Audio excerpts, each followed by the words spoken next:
Piltover and Zaun wouldn't exist one without the other, and that makes the relationship between its characters even more interesting, so let's check them all.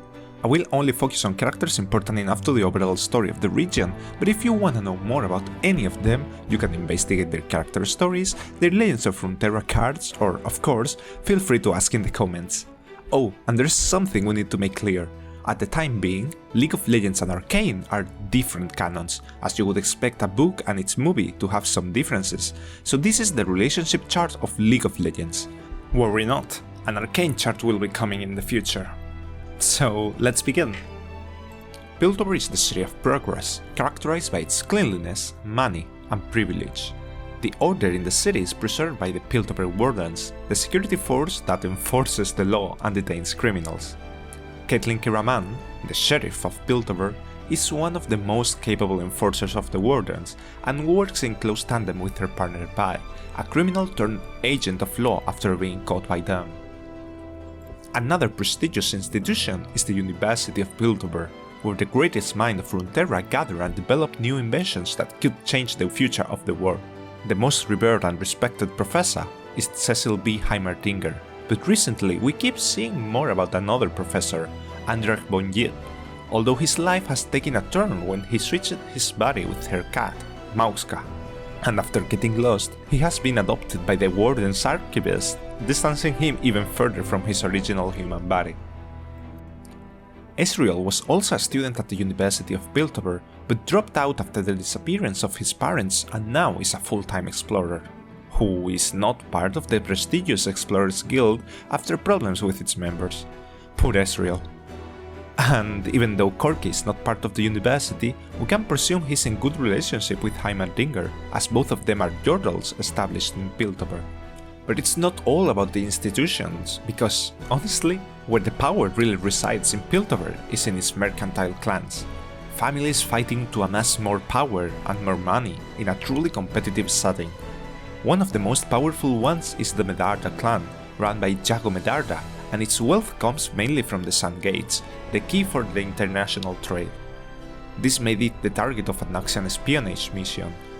Caitlyn was able to stop Tamara, one of the two agents meant to infiltrate in the family, but Colette, her War Mason partner, did infiltrate and is already stealing information from them.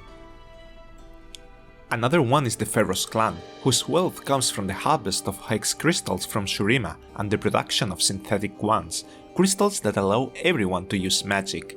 These crystals are not mere desert rocks, but the collective consciousness of an ancient intelligent species of creatures known as Brackern. The only Brackern we know is Skarner, who hears the cries of pain of his kin in the distant Piltover and is marching towards the city to free them.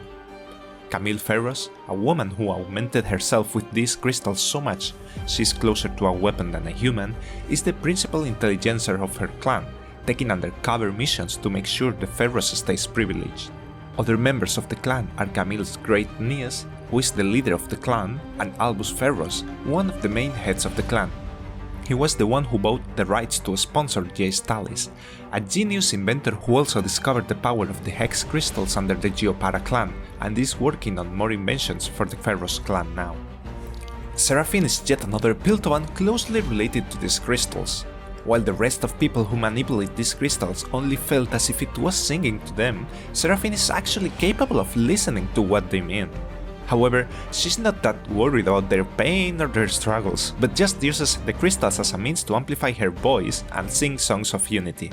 But unity between what? Between Piltover and Zaun, the city of iron and glass, characterized by its contamination, poverty and social injustice. If Piltover is allowed to be as shiny as it is, it's because all the dirt is thrown away to Zaun, creating a huge rift between the two societies. One of the main factors of the contamination comes from the manufacturing of synthetic hex crystals from the Pharaoh's clan, who made a deal with the Poindexter clan of Zaun to elaborate them there. Then, the Poindexter doubled down and decided to craft their own rip-off version, the Saint-Ixie crystals, which would bring a grim future to Zaun. That's the reason why Ekko, the leader of the Lost Children of Zaun, or most precisely, the future Ekko from that timeline, came to the present to warn himself about the Saint-Ixie and stop the Poindexter. With the collaboration of Camille, they managed to stop them. However, it wasn't them the ones who brought the end of Sarkon, the leader of the Poindexter, but Warwick, a beast who used to be a human. Warwick used to be a criminal who redeemed himself, but somehow ended up in Singed Laboratory, an alchemist who used to be a Piltover professor at the university, but now had an independent lab in Zaun. His research is beyond the concepts of ethics and morals, and turned this man into Warwick, a bloodthirsty beast. He was not the only victim, as he also took part in turning Jinx, who used to be a sweet innocent child, into what she is now, a manic criminal with the desire of blowing everything and everyone up. And the plot thickens as she is actually the lost sister of Bai, who is now attempting to detain her, and apparently they were the adoptive daughters of Warwick back when he was a man.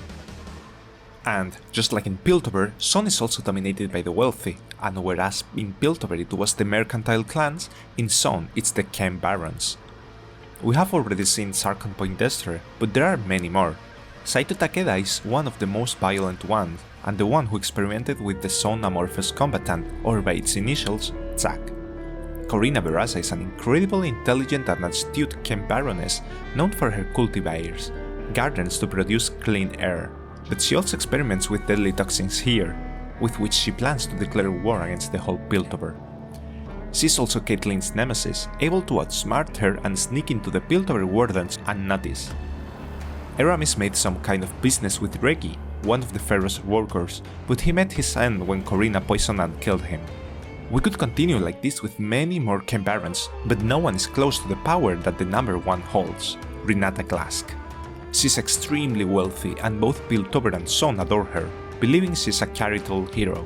However, she has no issues exploiting and overworking anyone, like Ekko's parents, and is also planning to rule both Zaun and Piltover with her products. She has found some of her plans disrupted by Seri, another member of the Lost Children of Zaun, who is friend with Ekko.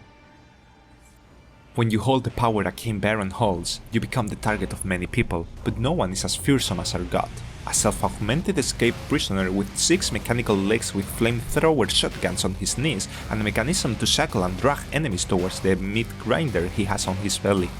Yeah, I didn't make up any of that.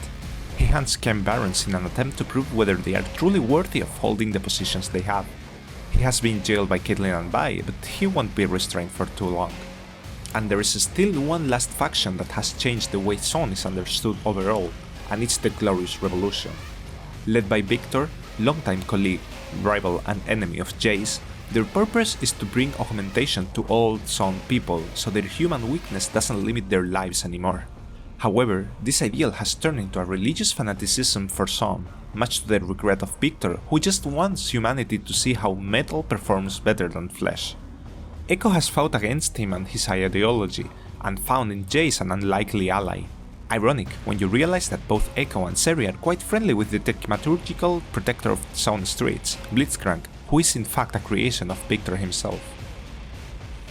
Other well-known figures in Zaun are Ziggs, another professor from the University of Piltover who is spending more time in Zaun blowing stuff up, and has become Jinx's best friend, Dr. Mundo, a half-comical, half-tragical self-proclaimed doctor who kills people attempting to heal them, who has fought against Ekko, Twitch, a plague rat with consciousness and intelligence, Janna, the spirit god of wind who protects the innocent people of Zaun, and let's not forget about Oriana and her father Corinne, who once were Piltovans but had to move to Zaun when they couldn't afford their rent. It's too close home. Now that Oriana has given away all the humanity that she still preserved, she has come back to Piltover and now roams the street that saw her grow. And that's it for Zaun and Piltover, but I'm making these charts for all the regions, so check them out if you want to learn more. Check the comments to see the full chart, and please tell me if you like this episode. Thanks for watching and see you in the next one. See ya!